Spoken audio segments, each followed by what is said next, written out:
धन्यवाद स्वप्निल जी, बहुत बहुत धन्यवाद। पहले तो धन्यवाद इसराक को, क्योंकि वो बहुत अच्छा एक नेक काम कर रहे हैं और मुझे इसमें एक छोटा सा अपना कंट्रीब्यूशन देने का मौका दिया, उसके लिए भी बहुत बहुत धन्यवाद आप सभी का। जी, ये बहुत ही अनफॉर्चुनेट इवेंट है जहाँ पे कई कई जगहों पे ऐसा हुआ है कि अर्निंग मेंबर की डेथ हो गई है। और ट्रेडिशनली हमने एक चीज़, मैंने भी पर्सनली अपने करियर में कई सालों से मैं देख रहा हूँ कि एक जो फाइनेंशियल अवेयरनेस का जो लैकिंग है कहीं ना कहीं, उसकी वजह से जो बेसिक चीज़ें हम लोग फॉलो नहीं कर पाते हैं, जिसमें कि हम लोग डॉक्यूमेंट्स और ये सब चीज़ें हमारे घर में नहीं पता होती है कि कहाँ पर है। तो कई जगह पे ये हुआ होता है कि इंश्योरेंस था या नहीं था वो पता नहीं है। तो अगर ऐसे में इंश्योरेंस था या नहीं था पता करना हो, तो अनफॉर्चुनेटली ऐसा कोई सेंट्रल डेटाबेस नहीं है जिसमें हम पता कर सकते हैं कि भाई इंश्योरेंस था या नहीं था। अगर डिटेल्स डाल दें और आ जाए, इस तरह की कोई सर्विस तो नहीं है, बट स्टिल ऐसे कुछ चीज़ें हैं जिसको अगर आप थोड़ा सा ढूंढें तो आपको इसका क्लू मिल सकता है कि इंश्योरेंस था या नहीं था, या आप किस तरह की स्कीम्स में आप लोग एलिजिबल हो सकते हैं। और जैसे कुछ चीज़ें शेयर कर सकता हूँ कि अगर अगर आपके पास में कहीं घर में डॉक्यूमेंट्स में अगर इंश्योरेंस पॉलिसी मिलती है, पॉलिसी डॉक्यूमेंट होता है, इट्स अ बुकलेट, एक बुकलेट होती है जिसके अंदर इंश्योरेंस के बारे में सारी डिटेल्स होती है, अगर वो मिलती है तो देन आप उसके आधार पे आगे थोड़ी छानबीन करके आप पता कर सकते हैं कि था या नहीं था, और किस तरह से उसका लाभ ले सकते हैं।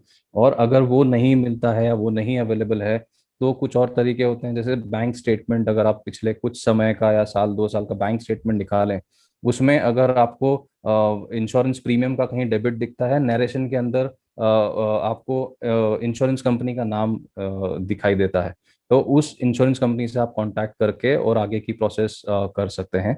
और कई केसेस में क्या होता है कि अगर लोग बैंक अकाउंट से पैसा नहीं भरते हैं, प्रीमियम नहीं भरते हैं, वो क्रेडिट कार्ड से प्रीमियम भर देते हैं।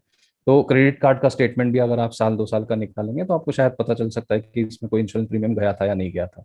दूसरा ये है कि अगर वो सैलरीड व्यक्ति के साथ हुआ है, तो डेफिनेटली उनका कोई ऑफर लेटर या अपॉइंटमेंट लेटर होगा जिसमें इस चीज़ का मेंशन होता है कि उनको इंश्योरेंस दिया गया था या नहीं दिया गया था, या कितना इंश्योरेंस था, ये डिटेल्स उसमें मिल जाती है, तो वो अपॉइंटमेंट लेटर के थ्रू कर सकते हैं। दूसरा ये है कि बैंक, आजकल कई बार बैंक्स जो होते हैं वो आपके डेबिट कार्ड्स और क्रेडिट कार्ड्स के ऊपर इंश्योरेंस देते हैं। तो जो भी बैंक अकाउंट्स उनके थे, उन बैंक्स के अंदर आप कॉल कर सकते हैं। कॉल करके आप पता कर सकते हैं कि इस तरह का कोई इंश्योरेंस उनके क्रेडिट कार्ड्स पे या डेबिट कार्ड्स पे था या नहीं था। और दूसरा एक बहुत इंपॉर्टेंट पॉइंट है कि अगर वो सैलरीड व्यक्ति है, तो अभी रिसेंटली भी जो अनाउंसमेंट्स हुए हैं उसमें से एक और कुछ एक ईडीएलआई स्कीम है जिसमें अमेंडमेंट हुआ है, जहां अगर वो एम्प्लॉय प्रोविडेंट फंड स्कीम के मेंबर हैं, जहां पे उनका ईपीएफ कंट्रीब्यूशन सैलरी में से कटता है हर हर महीना या पीरियोडिकली, तो ऐसे व्यक्ति के लिए 2.5 लाख से लेकर के 7.5 लाख तक का इंश्योरेंस अवेलेबल है। और ये हर ईपीएफ सब्सक्राइबर के लिए है, हर उस व्यक्ति के लिए जिसका ईपीएफ कंट्रीब्यूशन जाता है। तो ये जानकारी शायद बहुत कम लोगों को है। तो ये भी हर हर व्यक्ति पता कर सकता है, एम्प्लॉय अपने एम्प्लॉयर के पास में, जो भी जिस व्यक्ति का के साथ ऐसा हुआ है, उनके एम्प्लॉयर के पास आप जाकर के इस चीज़ का पता लगा सकते हैं। तो ये चीज़ है। एक और बार कई बार लोग जो है कोई सोशल या प्रोफेशनल ऑर्गेनाइजेशंस या एसोसिएशन से जुड़े होते हैं, जिसमें वो ऑर्गेनाइजेशन या एसोसिएशन जो होती हैं वो एक ग्रुप इंश्योरेंस लेती है। तो उस तरह की इसमें भी आप जाकर के पता कर सकते हैं कि भाई अगर वो किसी से जुड़े हुए थे तो क्या वहाँ पे इस तरह का कोई इंश्योरेंस था या नहीं था। और जैसे कुछ लोकल लेवल पे स्कीम्स चलती हैं जिसमें अभी हाल ही में मध्य प्रदेश गवर्नमेंट ने एक अनाउंसमेंट किया था कि जो सेकेंड वेव में कोविड से जो डेथ्स हुई है उनके परिवारजनों को 1 लाख रुपए तक की सहायता दी जाएगी। तो इस तरह की चीज़ें उसमें आप एलिजिबिलिटी चेक करके और कर सकते हैं। बट ये एक ओवरऑल इस तरह की तरीके से हम लोग पता कर सकते हैं कि अगर कुछ ऐसा लाभ हम ले सकते हैं या नहीं ले सकते हैं। जी, गौरव जी। जी, थैंक यू इस बारे में बताने के लिए। इंश्योरेंस, जहाँ की इंश्योरेंस का जैसे कि हमने टॉपिक लिया है, तो बहुत लोगों को ये भी नहीं पता होता है कि क्लेम का प्रोसेस क्या होता है, कि अगर मैंने इंश्योरेंस पॉलिसी ली है तो इसके लिए लेना तो बड़ा आसान होता है, आपके पास में कोई फाइनेंशियल एडवाइजर या करेक्ट। एजेंट के थ्रू या कहीं से आप खरीद लेते हैं। बट क्लेम करना सुनने में आता है कि बहुत कठिन होता है, तो जी। आप जी। बताएंगे कि इसको क्लेम कैसे रजिस्टर किया जाए। हाँ। हाँ जी, क्लेम क्लेम करना बहुत इजी प्रोसेस है, मतलब इसमें कुछ भी डिफिकल्ट नहीं होता। मोस्टली तो देखिए, अगर आपके पास में इंश्योरेंस पॉलिसी डॉक्यूमेंट है, जो इंश्योरेंस में अगर किसी के घर में इंश्योरेंस है, हर हर किसी का होना चाहिए। लेकिन अगर जो भी इंश्योरेंस लेता है, एक इंश्योरेंस की पॉलिसी सबसे इंपॉर्टेंट डॉक्यूमेंट होता है जो आपके घर में होना चाहिए। अगर वो आपके पास है, तो उसमें आपका जो इंश्योरेंस पॉलिसी आपने जिससे ली थी, जिस जिस व्यक्ति ने आपको ये बेची थी, या एजेंट हो या एडवाइजर हो, उस व्यक्ति का उसमें कॉन्टैक्ट डिटेल्स होता है। तो ये काम आपका बहुत आसान हो जाता है अगर वो आप उस व्यक्ति को कांटेक्ट करते हैं। उनकी रिस्पॉन्सिबिलिटी होती है कि वो आपका क्लेम प्रोसेस करवाएं। तो आपको अगर वो व्यक्ति का कांटेक्ट डिटेल्स मिलता है, आप बिल्कुल उसको प्रोसेस उसके थ्रू कर सकते हैं। अगर ये फैसिलिटी आपके पास अवेलेबल नहीं है, तो उसके लिए भी कुछ दूसरे तरीके भी आप कर सकते हैं, जो कि बहुत आसान है। कि आप जिस कंपनी का इंश्योरेंस है, आजकल कोविड के टाइम के बाद ऑलमोस्ट हर कंपनी ने अपना online insurance claim settlement start कर दिया है। तो आप वेबसाइट पे जाके ऑनलाइन क्लेम रजिस्टर कर सकते हैं। उसके बाद अगर आप चाहें तो आप कंपनी के टोल फ्री नंबर पर कॉल करके आप इंश्योरेंस क्लेम कर सकते हैं। और ब्रांच विजिट करके भी आप, लोकल ऑफिस विजिट करके भी आप इंश्योरेंस क्लेम सबमिट कर सकते हैं। तो ये प्रोसेस बड़ी सिंपल हो गई है, बस थोड़ा अवेयरनेस होना चाहिए। जी थैंक यू ये बताने के लिए। एक हमारे को ये भी जैसे काफी लोगों को सोशल मीडिया प्लस गवर्नमेंट ने भी अनाउंस किया था, प्रधानमंत्री जी। इंश्योरेंस की एक स्कीम है जो गवर्नमेंट ऑफ हाँ। इंडिया ने आई थिंक हेल्थ जी इंश्योरेंस जी और जी जी। टर्म इंश्योरेंस के लिए किया हाँ था। हाँ हाँ। जिसमें काफी एक सोशल मीडिया पे मैसेज भी सर्कुलेट हुआ कि आपने अगर 300 रुपए अकाउंट से कटे हों, तो करेक्ट मुझे नहीं पता करेक्ट, कि ये बिल्कुल फेक था सही। या सही था। आप इसके बारे में कुछ बता पाएंगे, और इसको कैसे क्लेम अगर किसी का होगा तो प्रोसेस करना है? हाँ, ये बिल्कुल सही है। इसमें बेसिकली मैं इस पॉइंट पे आपको थोड़ा सा डिटेल में भी बोलना चाहूँगा कि ये जो स्कीम्स है, ये बहुत अच्छी स्कीम बेसिकली उन लोगों के लिए ज़्यादा काम की है जिन लोगों के पास में इन सब चीज़ों का एक्सेस नहीं है। आज शायद हम लोग जितने भी इस कॉल पर हैं, उन सबके पास में फाइनेंशियल एडवाइजर या बैंक या एक वो ऑनलाइन जाकर के ले सकने की क्षमता है। तो हम लोग के पास में ये सारी फैसिलिटीज हैं, बट एक समाज का बहुत बड़ा तबका है जिसके पास में ये सब नहीं होता। उनके लिए प्रधानमंत्री की दो तीन स्कीम्स हैं जो इंश्योरेंस बेस्ड है। दो स्कीम तो बेसिकली मैं चाहता सोचता हूँ सब लोगों के पास होना चाहिए। तो ये जो प्रधानमंत्री जीवन ज्योति बीमा योजना की आप बात जो कर रहे हैं, उसमें 330 रुपया अगर हाँ अकाउंट से कटा है, तो उनके पास में वो इंश्योरेंस है। और वो इंश्योरेंस अगर आपको क्लेम करना है, तो वो आपको बेसिकली ये बैंक्स के थ्रू लिया जाता है। तो जिस बैंक के अकाउंट के स्टेटमेंट में आपको अगर ये प्रीमियम का डेबिट है, आप उस बैंक के पास जाएंगे, वो आपको क्लेम फॉर्म देंगे। वो क्लेम फॉर्म के साथ में आपको रिक्वायर्ड जो भी डॉक्यूमेंट्स लगते हैं वो दे करके बैंक के थ्रू आप उस इंश्योरेंस को क्लेम कर सकते हैं। बट ये सही है कि उस स्कीम के तहत 330 रुपया अगर आपका कटा है, तो वो पॉलिसी एक्टिव रही है, तो वो व्हाट्सएप मैसेज जो है वो सही है। एटलीस्ट उसका ये पार्ट तो सही है। जी धन्यवाद। गौरव जी ये बताएंगे कि इंश्योरेंस क्लेम की, जहां फिर से बात करें क्लेम प्रोसेसिंग की, जी। इसके लिए डॉक्यूमेंट्स क्या जरूरी होते हैं? बिकॉज लोगों को ये नहीं पता तो होता है कि हाँ अगर मैं क्लेम, आपने बता दिया कि कहीं से मैं पता कर लूँ कहाँ क्लेम करना है, किस कंपनी का है, बट जैसे फॉर एग्जांपल अगर कोई डिसीज्ड पेशेंट है, फॉर एग्जांपल फैमिली में कोई डेथ हो गई है, तो उसका इंश्योरेंस क्लेम कैसे करेंगे? जी। डॉक्यूमेंट्स में बेसिकली इंश्योरेंस कंपनीज भी काफ़ी हेल्पफुल होती हैं। वो अगर आप एक बार क्लेम रजिस्टर करते हैं, तो आपको डॉक्यूमेंटेशन में पूरी जानकारी देती है। बट मैं एक बेसिक डॉक्यूमेंट्स बता देता हूँ, ये काफ़ी वेरी कर सकते हैं। बट बेसिकली जिनकी ज़रूरत होती है, वो एक तो डेथ सर्टिफिकेट की ज़रूरत होती है। पॉलिसी का जो डॉक्यूमेंट होता है उसकी ज़रूरत होती है, जो बुकलेट होती है वो भी होना चाहिए। उसके अलावा नॉमिनी जो है, जिसको ये पैसा जाने वाला है, वो नॉमिनी का डिटेल, नॉमिनी की कुछ केवाईसी डॉक्यूमेंट्स होते हैं, जैसे पैन कार्ड, आधार कार्ड। ये नॉमिनी का जरूरी है। इन केस अगर नॉमिनी के पास में पैन कार्ड नहीं है, तो आप फॉर्म नंबर 60 होता है पैन कार्ड के एवज में, आप वो दे सकते हैं। तो वो पैन कार्ड, आधार कार्ड और नॉमिनी का बैंक अकाउंट का प्रूफ, जिसके वजह से वो बैंक अकाउंट में जो प्रोसीड्स होगा वो आएगा, तो उस बैंक अकाउंट का प्रूफ हमें देना पड़ता है। तो वो आप कैंसिल चेक दे सकते हैं, या बैंक अकाउंट का स्टेटमेंट दे सकते हैं, या फिर पासबुक का कॉपी दे सकते हैं, डिपेंड करता है जो भी अवेलेबल हो। तो नॉमिनी के केवाईसी डिटेल्स और केवाईसी डॉक्यूमेंट्स और बैंक प्रूफ, ये देना जरूरी है। इसके अलावा कई बार जैसे अगर हॉस्पिटल से डिस्चार्ज हुआ, होने के बाद में हुआ है या हॉस्पिटलाइज थे तो हॉस्पिटल का डेटा या डिस्चार्ज समरी इस तरह की चीज़ें लगेगी। और अगर कोई एक्सीडेंटल डेथ है तो फिर बाकी जो डॉक्यूमेंट्स होते हैं इन्वेस्टिगेशन के डॉक्यूमेंट्स वो भी लगते हैं। तो ये चीज़ें सब्जेक्टिव है, बट जो बेसिक डॉक्यूमेंट्स है वो यही है। जी धन्यवाद गौरव जी। जहाँ की हम टर्म इंश्योरेंस की जैसे बात कर रहे हैं तो इस बारे में कुछ लोगों के पास तो हो सकता है कि इंश्योरेंस होगा, या कुछ लोगों के पास ये भी हो सकता है कि नहीं होगा। तो आप बताएंगे कि इंश्योरेंस के बारे में अगर किसी को किन बातों का ध्यान रखना चाहिए ताकि भविष्य में अगर जो आज वो समस्या का आप सामना कर रहे हैं तो भविष्य में ना आए। जी, स्पेसिफिकली जो अभी क्योंकि कोविड के टाइम में मोस्टली इसी तरह की इश्यूज लोगों को हुए हैं। तो जो बेसिकली जो चीज़ें ध्यान रखना चाहिए, जिनके साथ हो चुका है उनके साथ में बहुत मतलब ये जो चीज़ें हमने अभी डिस्कस की वो ही की जा सकती है अनफॉर्चुनेटली। लेकिन जिनके साथ जो अभी हम लोग के पास जिनका समय है, उन लोगों को कुछ चीज़ों का ध्यान जरूर रखना चाहिए। उसमें सबसे पहली चीज़ यह है कि आपके घर में जितने भी फैमिली में जो भी अर्निंग मेंबर्स है, वो अर्निंग मेंबर्स का जीवन बीमा होना चाहिए, इंश्योरेंस होना चाहिए। अगर वो पैसे कमा के घर में लाते हैं तो उनका एक इंश्योरेंस होना चाहिए। और वो कितना होना चाहिए उसका ये एक्चुअली ये डिफरेंट पीपल के इट इट वेरीज। लेकिन ये हर व्यक्ति के साथ में अलग अलग होता है। लेकिन इसका एक बेसिक अगर आप बोले कि इससे कम नहीं होना चाहिए, तो वो फिगर होता है कि आपकी जो एनुअल एक्सपेंसेस है, जो आपके सालाना खर्चे हैं, उनका 15 गुना कम से कम आपको आपके लाइफ का इंश्योरेंस कवर होना चाहिए। उसका रीजन ये होता है कि अगर जो व्यक्ति घर में इनकम लेके आ रहा है और अगर उसके साथ में कुछ हो जाता है तो वो इनकम ना आने की वजह से जो प्रॉब्लम्स आएंगी, और उसके जो 15 साल तक इनकम वो लेके आ सकता था, उतनी इनकम आपके घर में आज उसके इक्विवेलेंट अमाउंट अगर रहता है, तो आपने वो आगे की इनकम के साथ में जो गोल्स आपने रखे थे कि बच्चे का एजुकेशन करना है या कुछ रिटायर किसी का रिटायरमेंट करना है, जो भी है, घर बनाना है, तो ये सारे गोल्स आपके इंटैक्ट रहें, आपको उसके लिए आज ही पैसा मिल जाए।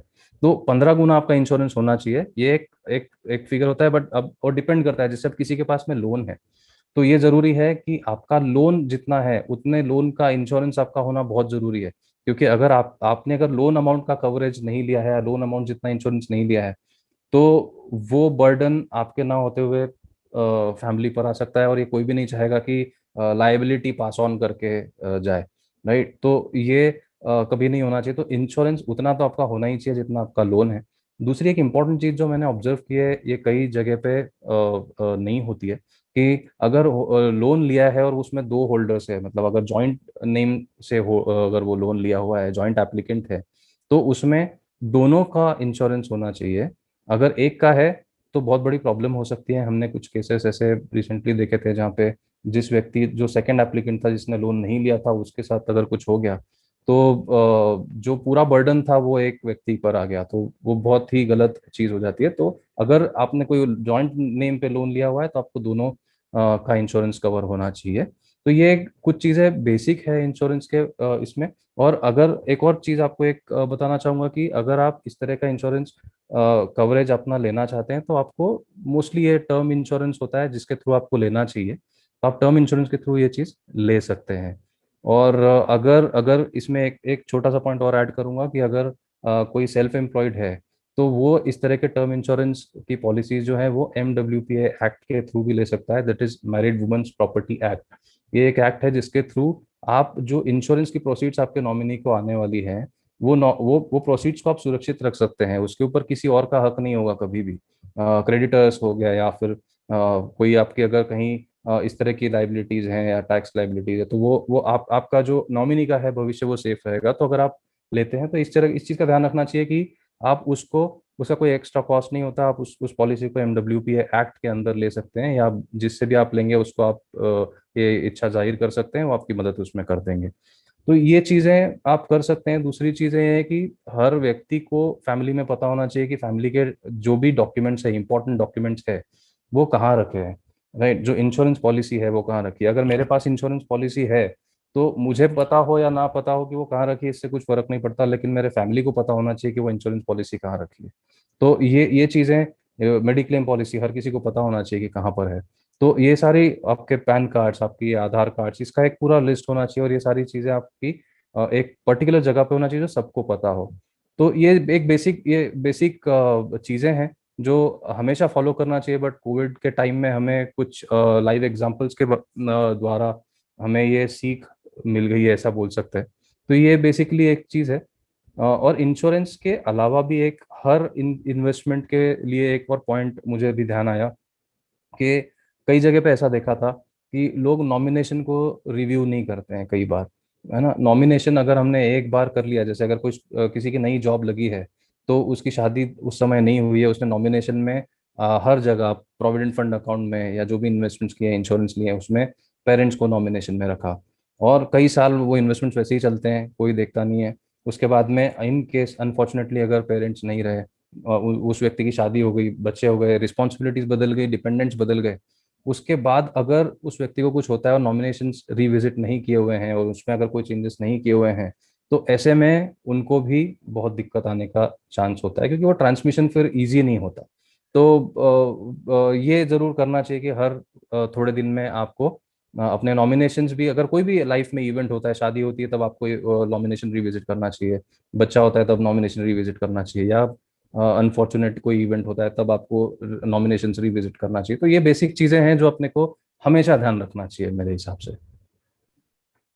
जी Gaurav ji, thank you for this valuable information. I think ये जो आपने बताया कि मुझे तो ऐसा लगता था कि इंश्योरेंस होने के बाद में वो डॉक्यूमेंट सारे मेरे ही पास में होना चाहिए, बट आपने नहीं। सही बताया कि ये चीजें आपकी फैमिली को पता होना चाहिए, सो जी। दैट क्योंकि हम जब इंश्योरेंस का क्लेम या जब भी करना रहता है उस समय हो सकता है कि आप वहां पर ना रहें और कोई राइट। और आपके बिहाफ में आपकी फैमिली करते रहे। तो very right. Valuable right. Information, right. Thank you so much. और इसमें एक और चीज स्वप्न जी, मतलब अब जो हमने इंश्योरेंस की ही बात की, तो मुझे ऐसा लगता है कि ये हमने सिर्फ अपने बारे में बात किया, जो जो लोग फाइनेंशियली फाइनेंशियली लिटरेट हैं या जिनके पास फाइनेंशियल इंफॉर्मेशन है, नॉलेज है, हमने उनके बारे में बात किया कि उनको ये सब चीज़ें करना चाहिए।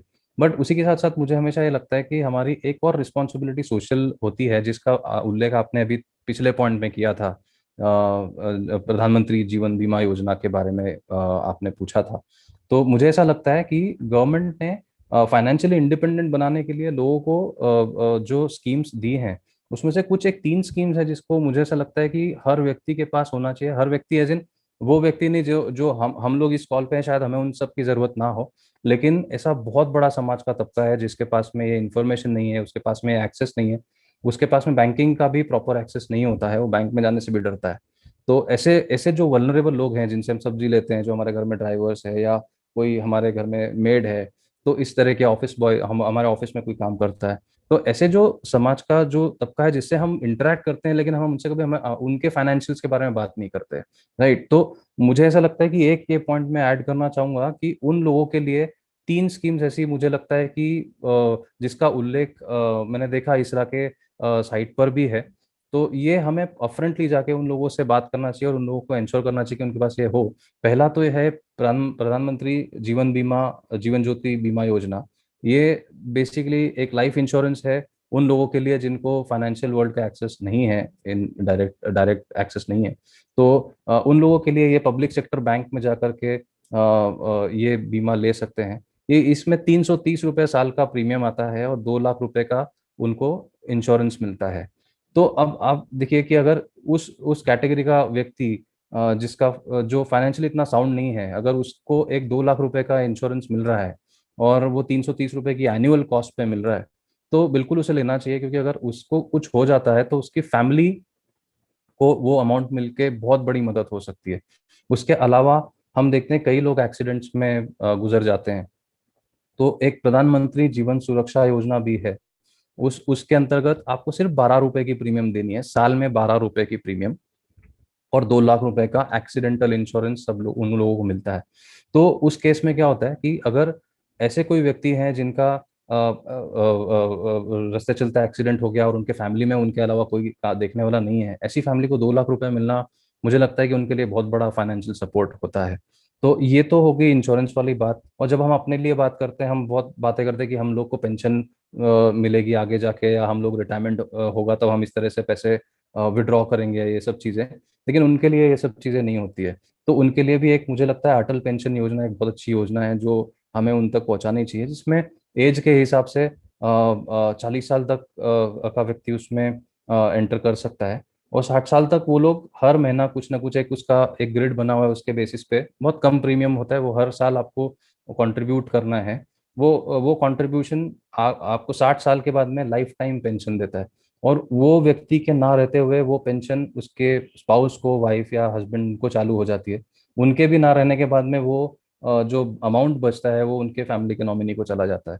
तो ये तीन चीजों का कॉम्बिनेशन अगर हमारे जो इकोनॉमिकली वीकर सेक्शन है उनको, अगर हम, जो इसरा ये काम बहुत अच्छे से कर रहा है, आई नो, बट मुझ जैसे लोगों को और जो भी इस कॉल पर, हम सबको ये चीज़ देखना चाहिए कि जितने भी लोग हमारे टच में आते हैं, हमें उनको इस तरह की स्कीम्स के बारे में अवेयर करके और उनको हो सके तो मदद भी करना चाहिए कि वो ये स्कीम कैसे लें, ताकि आर्थिक रूप से हमारा देश भी उसमें एक तरह से मैं बोलता हूँ कि ये देश के लिए भी बहुत बड़ा कंट्रीब्यूशन है कि अगर उस सेक्शन के लोग अगर फाइनेंशियली इंडिपेंडेंट हो जाएंगे तो सरकार का बहुत बड़ा जो हिस्सा है खर्चे का, जो इस तरह की स्कीम्स पर जाता है, वो डेवलपमेंट की स्कीम्स पर जा सकता है।